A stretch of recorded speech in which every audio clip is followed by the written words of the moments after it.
Graça e paz.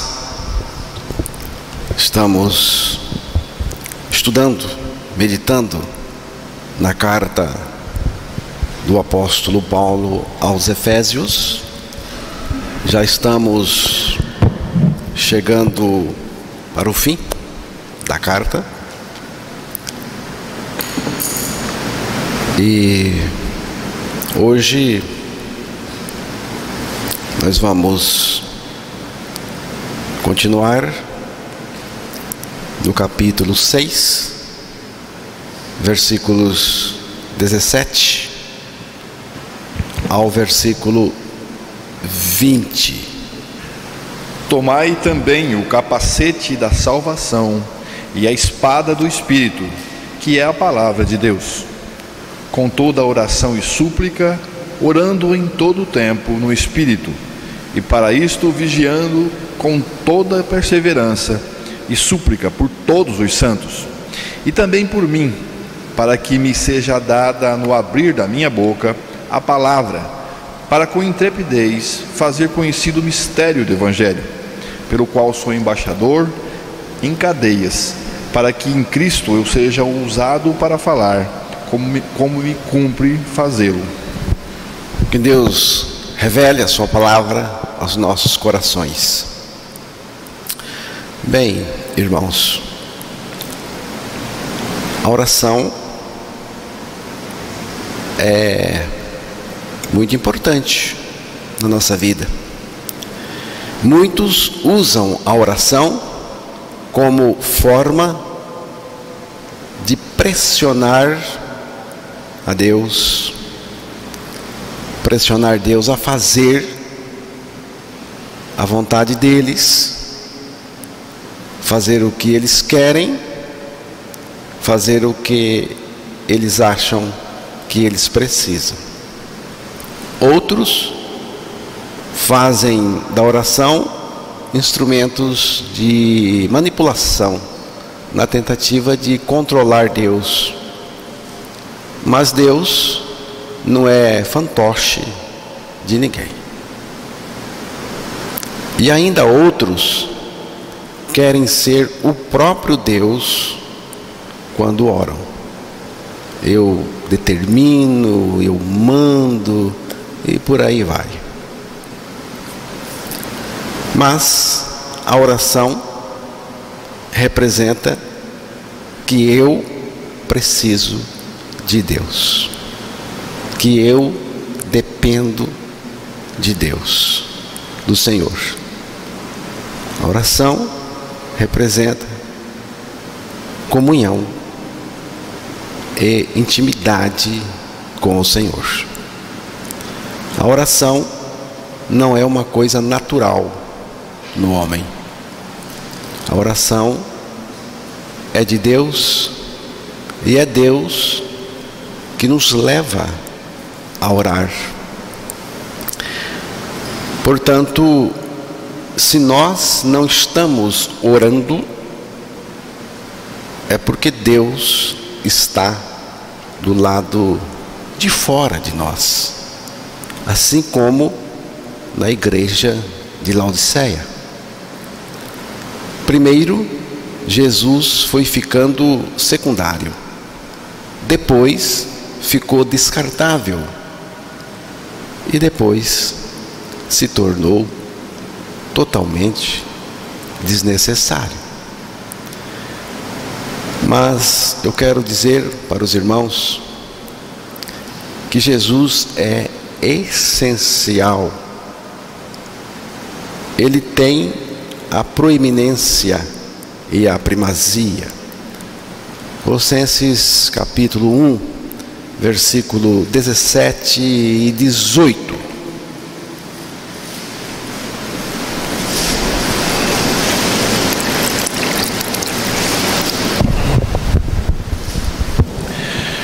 Ele é antes de todas as coisas, nele tudo subsiste. Ele é a cabeça do corpo da igreja, ele é o princípio, o primogênito de entre os mortos, para em todas as coisas ter a primazia. Você vê que Jesus ele é O texto mostrou que Jesus é. Se você crê que Ele é, Ele é. E se você não crer, Ele é também. Porque Ele é Deus. Mas aqueles que não o conhecem como Deus, como Salvador, como Senhor, todo suficiente, acima de todos e de tudo, também não reconhecem que Ele é essencial, que Ele é prioritário para as nossas vidas. Se eu não reconheço Jesus como o meu tudo, como tudo de Deus para o meu nada, eu vou achar que eu não preciso dele. E também eu não preciso de oração. Para quê? Considerando o sentido real da oração, que é a minha dependência dele, que é a minha amizade, intimidade, comunhão com ele. Ou seja, irmãos, não preciso depender totalmente dele. Não preciso da comunhão dele. Não preciso da intimidade dele. Não preciso da amizade dele. Eu espero que você não seja alguém assim. A oração não é mencionada como peça da armadura. Oração é a atitude que temos quando estamos vestidos de toda a armadura de Deus. No campo de batalha, os soldados têm que estar o tempo todo em contato com o quartel-general, o quartel de comando, com o comandante. Podemos dizer que, além do campo de batalha, nós temos também superioridade aérea, que é as nossas orações, essa superioridade.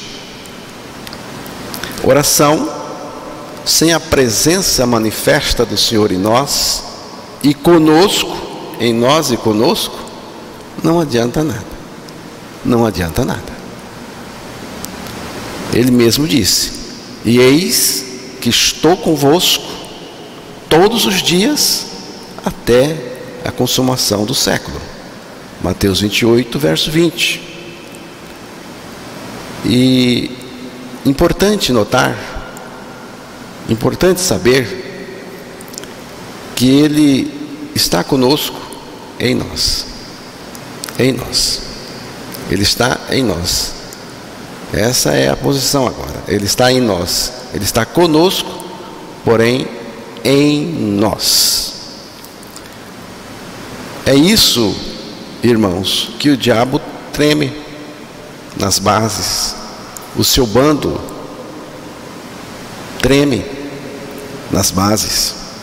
O que o diabo teme? Não é você. Não é você. É aquele que está em você. Ele está em você e com você.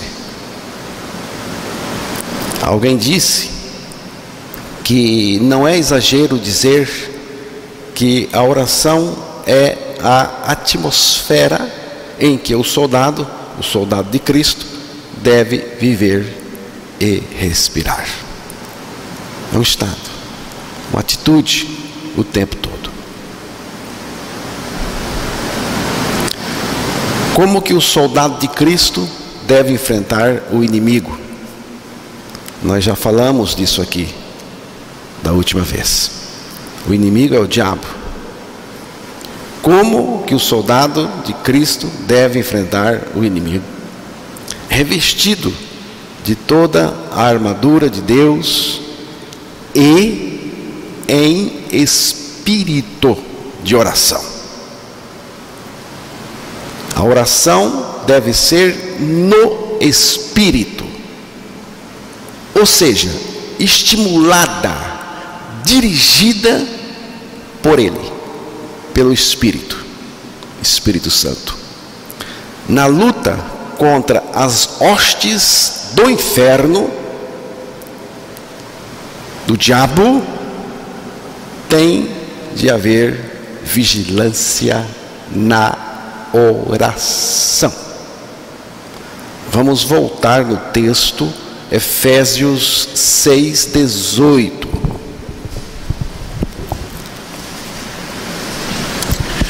Com toda a oração e súplica, orando em todo o tempo no Espírito, e para isto vigiando com toda perseverança e súplica por todos os santos. Vigiando com toda perseverança. Ou seja, a nossa mente pode ficar vagueando, sem um rumo certo, sem direção, como um barco que vagueia sem rumo pelos mares. A nossa mente não pode ficar preocupada com outras coisas, porque aí você não está em espírito de oração. A oração requer que estejamos alertas e concentrados, espiritualmente falando. Tá? Então, oração requer que estejamos alertas, vigilantes, concentrados no nosso capitão, no nosso comandante, Jesus Cristo, concentrado nele, concentrado na sua palavra. E tem que haver perseverança na oração. Devemos também pedir, interceder uns pelos outros, como o texto nos mostrou. Os nossos pedidos em favor uns dos outros, ou seja, em favor de todos os santos, como o texto mostrou, tem de ser feitos de maneira humilde, de uma maneira intensa, com empenho e insistência. Por que pedir a Deus em favor de todos os santos? Não é de um santo, de dois, de três, não é dos santos do nosso grupo. Paulo disse que é de todos os santos, em todos os cantos do mundo, em todas as partes do mundo.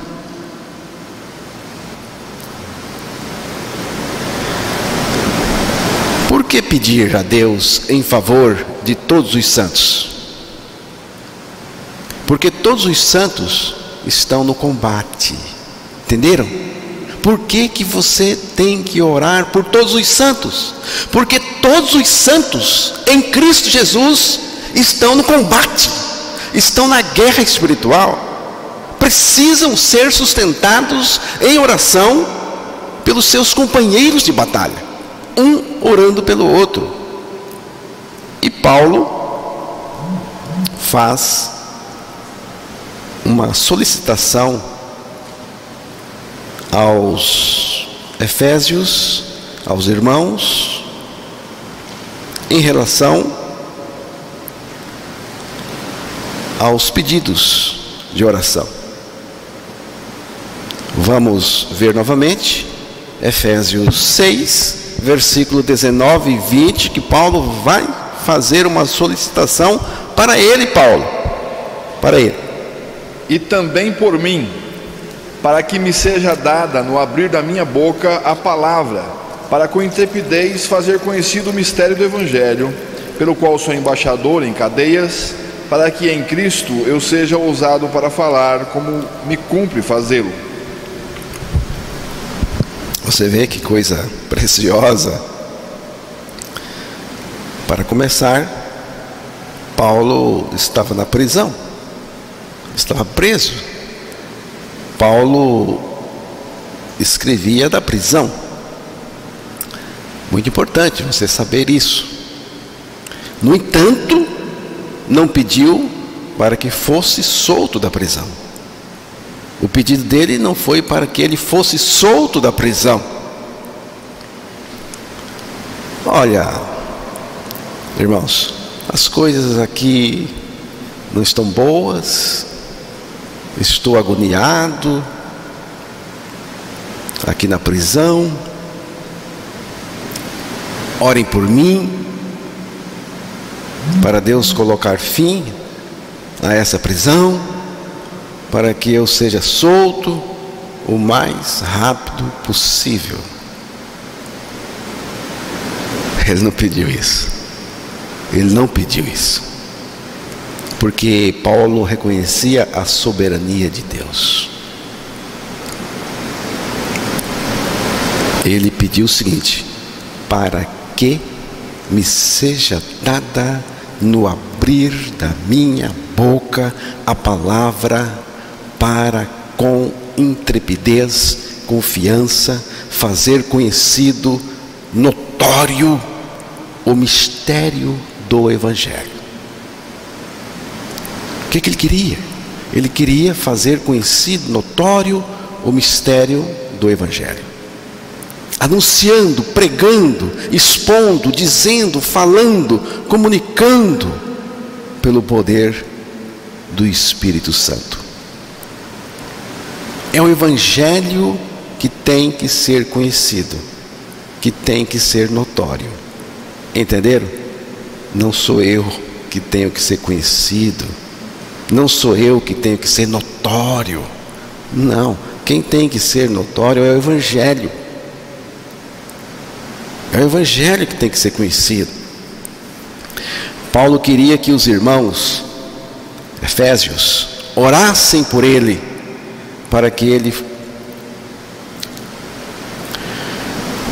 Paulo queria que os irmãos Efésios orassem por ele, para que lhe fosse dada no abrir da sua boca a palavra com intrepidez, confiança, para fazer conhecido, notório, o que? O mistério do Evangelho. O que é o Evangelho? O Evangelho é o próprio Cristo compartilhando conosco a sua morte, a sua vida e a sua ressurreição. O que é o Evangelho? O Evangelho é o próprio Cristo compartilhando conosco a sua morte, a sua ressurreição e a sua vida. O Evangelho se revela na morte e ressurreição de Cristo e na nossa morte e ressurreição juntamente com Cristo. Já estou crucificado com Cristo e vivo não mais eu, mas Cristo vive em mim. Isto é o Evangelho de Cristo. O Evangelho tem tudo a ver com a crucificação de Cristo, com a nossa crucificação em Cristo, com a ressurreição de Cristo, com a nossa ressurreição juntamente com Cristo e com o viver de Cristo em nós. Quando pensamos em termos de Evangelho, necessariamente temos que pensar que Cristo não morreu sozinho, nem ressuscitou sozinho, mas nós também fomos, espiritualmente falando. No Evangelho, não somente os nossos pecados foram transferidos para o corpo de Cristo na cruz, mas também os pecadores foram transferidos para Cristo e com Ele morreram. Cristo morreu pelos pecados e pelos pecadores, morreu com os pecados e morreu com os pecadores em seu corpo. Na cruz, Cristo me introduziu nele e com ele eu morri para o pecado. E na sua ressurreição, Cristo se introduziu em mim pelo Espírito Santo. No Evangelho, nós estamos tão identificados com Cristo e Ele conosco, que a sua morte é a nossa morte e a sua ressurreição é a nossa ressurreição. E o resultado disso é Cristo vivendo em nós, vivendo a sua vida justa e santa. É a grande nova do céu para nós. É o mistério do Evangelho que Paulo está pedindo oração para que seja conhecido, para que seja notório.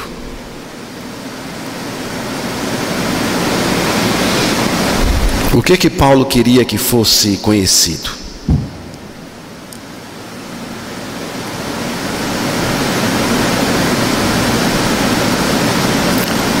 O Evangelho, o mistério do Evangelho.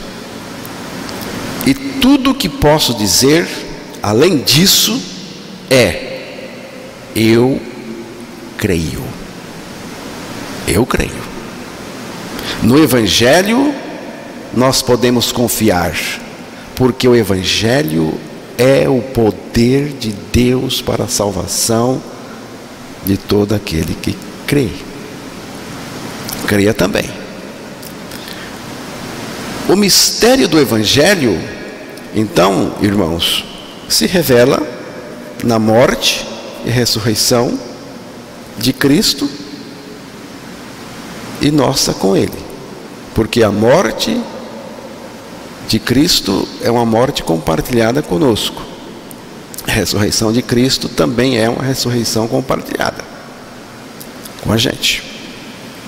Paulo queria que o mistério do Evangelho se tornasse notório no abrir da sua boca. Que coisa preciosa. Preciosa, importante.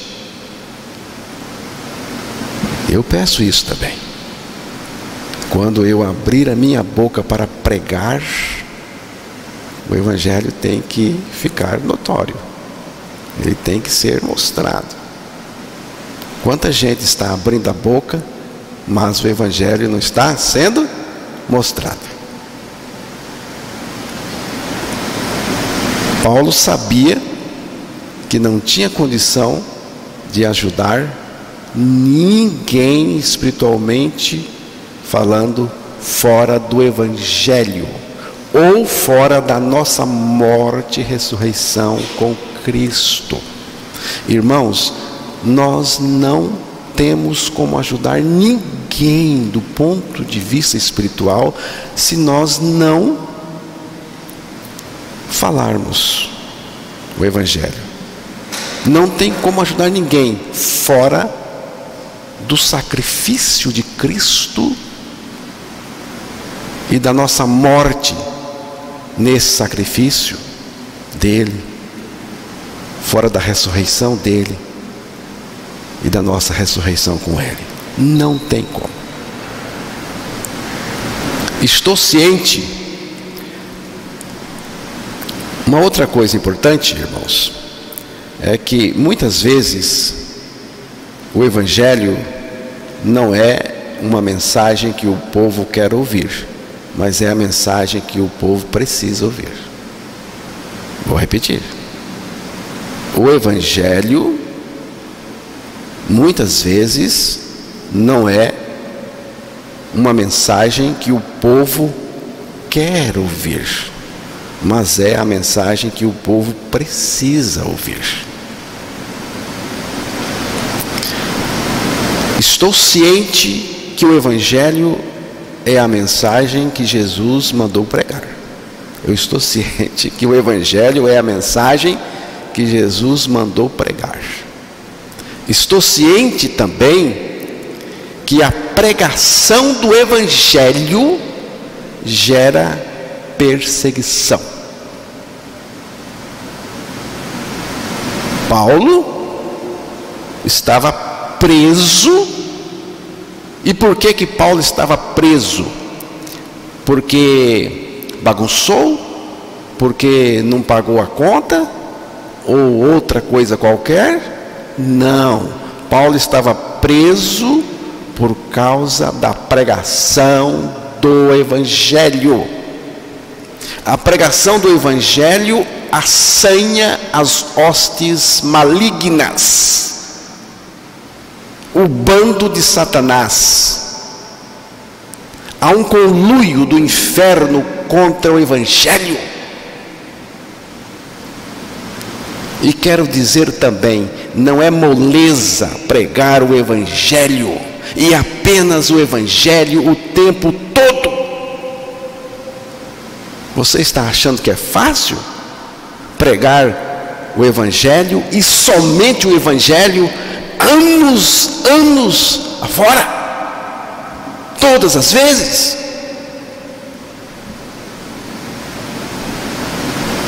As lutas acompanham aqueles que anunciam o Evangelho de Cristo. É um combate. A pregação do Evangelho é um combate de verdade. Mas eu não tenho do que me lamentar. O apóstolo Paulo sabia disso, estava preso e não se lamentou. Eu também peço aos irmãos, ore por mim. Ore por mim na base de Efésios 6, 19 e 20, para que seja dada no abrir da minha boca a palavra com confiança, para fazer notório o mistério do Evangelho. O mistério do Evangelho tem a ver com a sua morte com Cristo, com a sua ressurreição com Cristo e com Cristo vivendo em você. Irmãos, o diabo não tira férias, não descansa. Ele age diuturnamente, buscando colocar obstáculos à pregação do Evangelho. Gostaria que você soubesse disso. O diabo sempre está buscando colocar obstáculos à pregação do Evangelho. Segunda carta aos Coríntios 4, versículo 4.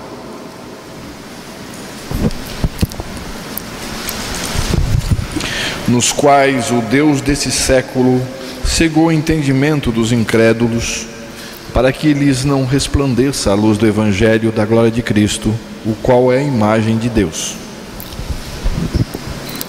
Vejam, irmãos, o leque de atuação de Satanás é muito grande. Eu sei disso. Mas a finalidade de tudo o que ele faz é uma só: ocultar, o evangelho das pessoas. Esconder o evangelho das pessoas. Ele age na mente, no entendimento e nas emoções dos incrédulos. Muitos estão cegos para o evangelho, por isso permanecem sem conhecer essa verdade tão preciosa da nossa morte com Cristo, da nossa ressurreição com Cristo. Muitos estão cegos para o evangelho, por isso o evangelho permanece oculto para eles. Muitos, quando ouvem o evangelho, se recusam a receber o evangelho. E para estes, portanto, o evangelho permanece encoberto. Preferem a religião. Que coisa! Preferem a religião ao invés do evangelho. Esse negócio que morremos e ressuscitamos com Cristo, e Cristo agora é a nossa vida, que Ele vive em nós, e nós não precisamos de mais nada, porque Cristo é totalmente suficiente para nós, é uma indigestão, é uma coisa indigesta para muitos. Para muitos. Não quero ouvir. Não queremos, não cremos e rejeitamos. Por isso, a mensagem do evangelho, a mensagem da cruz, fica encoberta.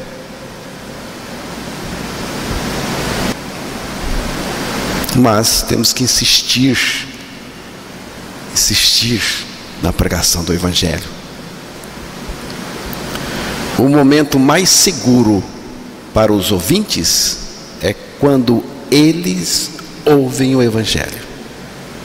O momento mais seguro para você é quando você ouve o evangelho. Por quê, irmãos? Porque o evangelho é a única mensagem que Jesus mandou pregar, e é a única mensagem que tem poder para salvar a pessoa.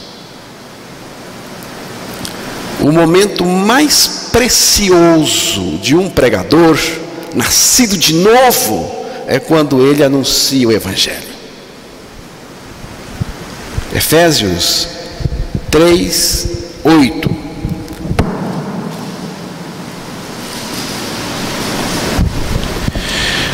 A mim, o menor de todos os santos, me foi dada esta graça de pregar aos gentios o evangelho das insondáveis riquezas de Cristo. Que privilégio! Que momento precioso!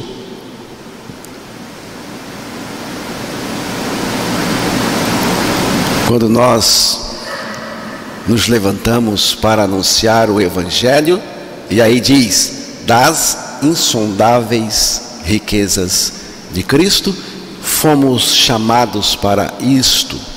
Deus nos convocou para isto. Não fomos chamados para pregar outra coisa, irmãos, senão o evangelho das insondáveis riquezas de Cristo. E somente por meio do evangelho eu posso anunciar as insondáveis riquezas de Cristo.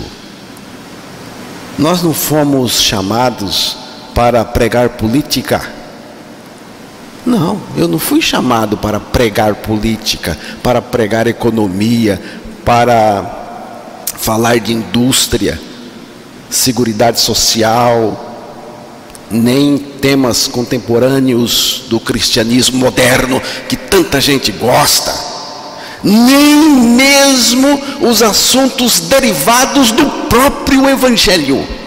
Eu fui chamado para pregar o evangelho. Fomos chamados e constituídos por Deus para pregar o evangelho das insondáveis riquezas de Cristo. Então, irmãos, a última vez que Paulo mencionou a palavra mistério aos Efésios foi aí. E é o mistério do evangelho. Paulo diz que a razão pela qual ele estava preso era o evangelho. Paulo diz, pelo qual o evangelho sou embaixador em cadeias. Cadeias. Estava preso. Geralmente aos embaixadores é concedida imunidade contra prisão. Acontece que os homens toleram tudo menos o evangelho. Não há outro assunto que cause tanta hostilidade e provoque tanta perseguição, irmãos, do que o anúncio do evangelho da nossa morte e ressurreição com Cristo, do que o anúncio da total suficiência de Cristo. Por isso, o embaixador de Cristo era um embaixador em cadeias. No entanto, ele não se lamenta nem um pouquinho, mas deseja divulgar ainda mais o evangelho e pede oração. O apóstolo Paulo, irmãos, viajou pelo Império Romano, entregando essa mensagem, esse evangelho tão grandioso que salva, que ele chamou de mistério do evangelho. A quem estivesse apto para receber esse evangelho. Eis o mistério: Cristo em vós. Depois de crucificados com Cristo, depois de ressuscitados com Cristo, Cristo está em nós, vivendo a sua vida justa e santa. Esse é o mistério que Deus quer que você conheça. Para mim, tem sido maravilhoso. Maravilhoso demais. E eu o passo a você agora, se quiser crer no que Deus diz.